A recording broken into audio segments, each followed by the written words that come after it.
Olá moçada, aqui é o professor Layton do Instituto Federal aqui de Pedro II. E iniciando nossas atividades de PO, de Programação Orientada a Objeto, primeiro a gente vai falar um pouco sobre as linguagens de programação que hoje existem no mercado. São milhares, são centenas de linguagens. Tá? Entre elas aí a gente pode destacar essas em particular porque hoje assim, são muito utilizadas. Mas assim, cada linguagem de programação dessa tem uma certa características. E hoje são catalogadas mais de 1.300 linguagens de programações. Agora, para que servem essas linguagens? Muitas já não estão nem utilizando, outras ainda continuam sendo utilizadas. Tem muitas antigas, antiquérrimas aí que ainda continuam sendo utilizadas. Então, isso é muito dinâmico, né? Eu vou fazer um apanhado bem resumido para vocês, vou dividir em por algumas características, eu vou dividir em 5 grupos e apresentar para vocês, assim, mais ou menos a maioria das linguagens usadas para aquilo ali, tá? Mas vamos tentar mostrar para vocês. Uma das áreas que existe hoje em dia, que é muito comentada, é a inteligência artificial. O outro também é no foco de jogos, games. A gente vai falar também sobre as linguagens que são mais utilizadas aí para smartphones, para os desktops, que são os computadores de mesa, e o que se usa hoje para web também. Tá? E praticamente nós vamos trabalhar e ainda com IoT, que é a internet das coisas. Então vão ser 6 tópicos. Existem outros que a gente poderia estar listando e comentando e falando? Sim, existem vários outros segmentos aí que usam linguagens próprias. Nós vamos cercar em cima dessas aqui. O IoT. Primeiro, o que é IoT? Que é a internet das coisas. Pensa bem, o que é a internet da coisa? Coisa é qualquer coisa que você possa estar usando ou sendo utilizada através da internet, que você utiliza a internet como meio para estar se comunicando com aquilo ali. Então vou dar um exemplo de uma simples lâmpada dentro de casa. Você tem uma lâmpadazinha e você quer acender e apagar aquela lâmpada, mudar o estado dela. Joia? Então a gente precisaria o quê? Nós como programadores precisaríamos criar um código, né? Um códigozinho pequeno que a gente pudesse fazer, alterar o estado daquela lâmpada de apagada para acesa e vice-versa. Joia? E como é que eu tenho que fazer? Só que internet das coisas tem que ter uma máquina, algum equipamento para poder fazer ligar e desligar essa lâmpada. Então a gente teria que pegar esse código nosso, transformar em binário e colocar esse código dentro de um processador ou dentro de um computador ou alguma coisa que processasse essas informações e fosse fazer a ativação da lâmpada sim ou não. E agora é que vem o pulo do gato. É que para isso acontecer, a tal da internet das coisas, é justamente onde entra a internet.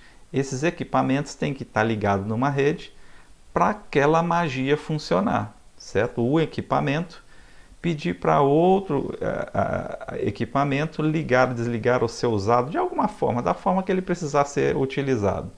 Então, isso é a internet das coisas. Por que precisa do balãozinho, a nuvenzinha? Porque precisa da internet estar interligando tudo isso.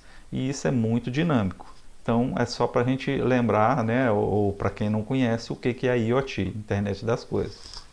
Vamos aqui, ó, as linguagens mais trabalhadas é o C, o C++ e o JavaScript está chegando aí, comendo pelas beiradas. Então são as linguagens mais utilizadas hoje para esse tipo de tecnologia. Gamers. O Gamers é um pouco mais dinâmico, tá? Ele muda bastante, depende da plataforma, tem muitos detalhes, então eu vou resumir um pouco aqui também. Tá? Existe uma plataforma chamada Unity, que ela é muito utilizada para desenvolver jogos.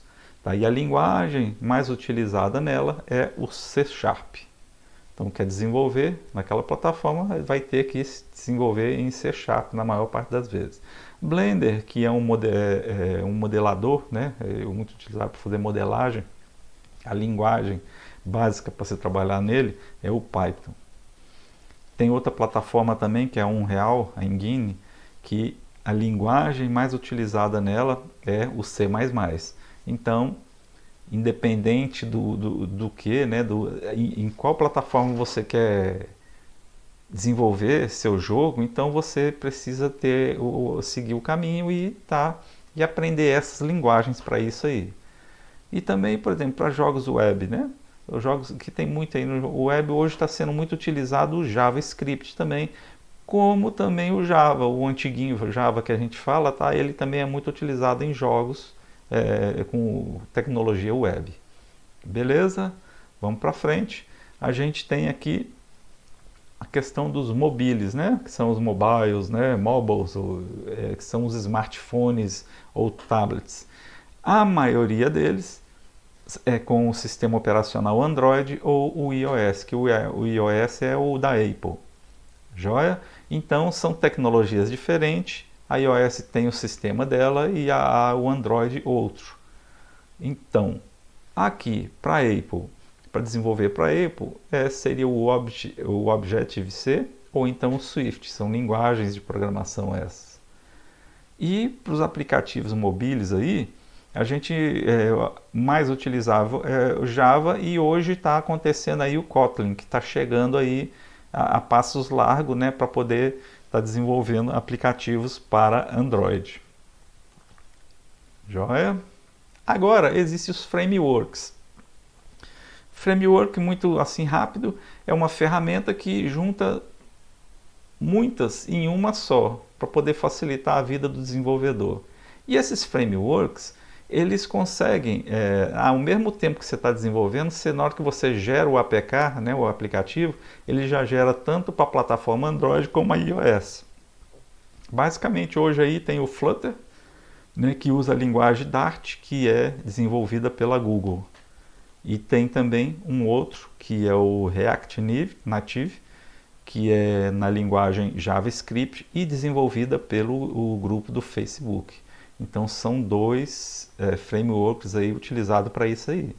Bom, agora, inteligência artificial e aprendizado de máquina, que está muito em voga hoje, se fala muito sobre isso. Embora o mercado ainda seja pequeno para quem quer entrar, tá? É uma coisa que está desenvolvendo muito e vai ser muito mais utilizado. Então, existem aí, se trabalha com Java, com C, com C++, mas hoje a que está mais em voga sendo desenvolvida a linguagem que mais está sendo utilizada para inteligência artificial e aprendizado de mágica é o Python. Joia? E o JavaScript está começando a beirar isso aqui também, comendo por fora aí. Ou seja, vocês estão vendo que o JavaScript está chegando em tudo, né? Outro aqui, desenvolvimento para desktop, ou seja, esses computadores de mesa, um notebook, mesmo sendo móvel, né? Mas vamos considerar ele como um desktop. Existe aí, se você quer desenvolver para o Mac, ou seja, para os equipamentos da Apple, então são as mesmas linguagens que a gente já viu aqui atrás, é o Swift e o Objective-C. Se você vai desenvolver para Linux, então é Java, PHP, C++ e o C, que é praticamente a linguagem C, vou até lembrar vocês que é praticamente quase que a base para quase todas essas linguagens que hoje estão sendo utilizadas. Joia? Vamos lá. E aí aparece quem quer desenvolver para Microsoft, né? Que são os Windows da vida. Então a linguagem mais utilizada é C, C++ e o C Sharp. E o Web. O Web já é um pouco dinâmico também. Aí a gente já começa a dividir um pouco as coisas. Tá? A gente poderia dividir em duas fases distintas ou até três. Tá? Uma que é o front-end. Front-end o que é? É justamente aquela coisinha colorida, aquela coisa bonitinha que você quer ver quando você vai navegar na internet. Tá? Então, o desenvolvimento front-end usa algumas linguagens diferentes de outra. Por exemplo, para o front-end, as linguagens de programação mais utilizada no front-end é o JavaScript. Embora não seja considerado uma linguagem de programação, um front-end sem o HTML e sem o CSS não vai funcionar. HTML é a estrutura do negócio, o que eu vou colocar na página. CSS é como eu vou colocar aquelas coisas na página. E o JavaScript faz o quê? Ele faz a movimentação dessas coisas, faz as luzes piscarem, né? Trocarem como é que fala? Trocar os itens na página. Então são três aí que se juntam e que conseguem montar o front-end. E sem esses três aí, realmente, dificilmente você faz uma página bacana de internet. Só que por trás disso aí tem o tal do back-end. O back-end são duas coisas. É um banco de dados para armazenar todos os dados que foram utilizados ali navegados. Por exemplo, um carrinho de compra. Você fez uma compra, aquilo tem que ser armazenado em algum lugar. Então tem que ser no banco de dados, que é aquele símbolozinho lá dos barrilzinhos ali, das pastilhas empilhadas, certo? E isso aqui fica tudo no back-end. Esse back-end é que faz a comunicação. Por exemplo, você tá na página, aí quando você fala assim, eu quero comprar isso, ele pega aqueles dados e manda lá para o banco de dados e armazena. Então tem o back-end, que é uma outra linguagem que é mais utilizada para poder fazer esse serviço. Tá? Então, as linguagens mais utilizadas são o PHP, que é praticamente quase que 80% das páginas hoje na internet, o back-end é feito em PHP, que faz o quê? Pega os dados da página e manda lá para o banco de dados, faz essa comunicação. O SQL é uma linguagem também, só que é a linguagem utilizada dentro do banco de dados. Então o camarada tem que saber como é que faz para armazenar isso lá no banco de dados. O JavaScript está presente nisso bastante, tem crescido muito o mercado para ele, mas está bem aquém do PHP. E o Python também está correndo atrás desse back-end aí para fazer essa interação. Joia?